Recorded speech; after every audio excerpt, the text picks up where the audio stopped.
วิธีใช้เครื่องนับเหรียญนะครับให้ใส่เหรียญลงไปข้างบนนี้อันนี้เราจะใส่ลงไปมีเหรียญ10 100 บาทเหรียญ5 100 บาทเหรียญ2 บาท100 บาทเหรียญบาท100 บาทนะครับใส่เสร็จแล้วกดสตาร์ท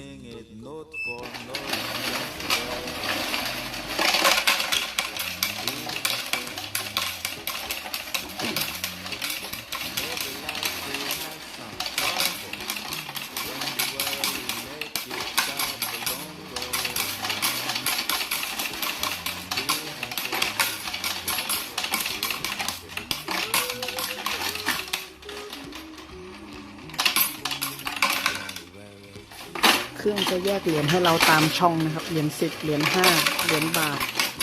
เหรียญ2 บาทเหรียญบาท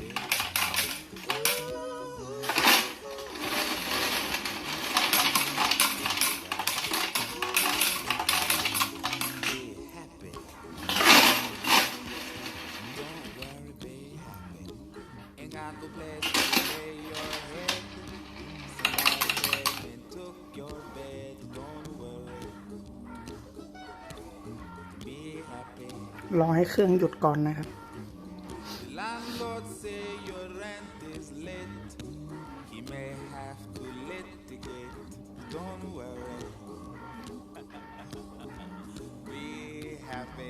อันนี้คือยอดรวมทั้งหมด400 บาทถ้าต้องการดูว่าเหรียญคัดแยกออกมาอย่างละกี่เหรียญให้กดรีพอร์ตครับแยกมาเหรียญ10เหรียญเหรียญ5 20เหรียญเหรียญ2 บาท50เหรียญเหรียญบาท100เหรียญ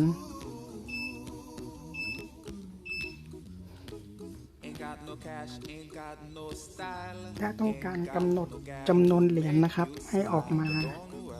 กดเซตก็เราสามารถกำหนดได้เหรียญ10 50เหรียญหรือ100เหรียญแล้วแต่นะครับอันนี้เราจะลองทำให้ดูเหรียญบาทกำหนดเป็น50เหรียญ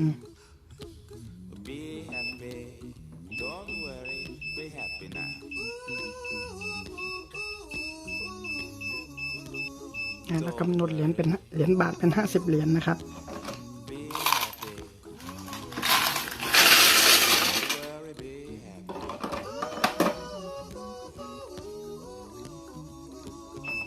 แล้วเราก็กดสตาร์ท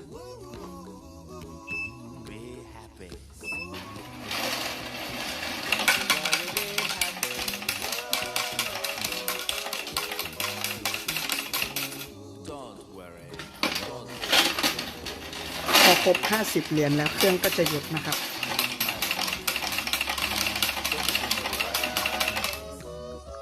พอ50เหรียญแล้วเครื่องก็จะหยุดกดต่อได้เลย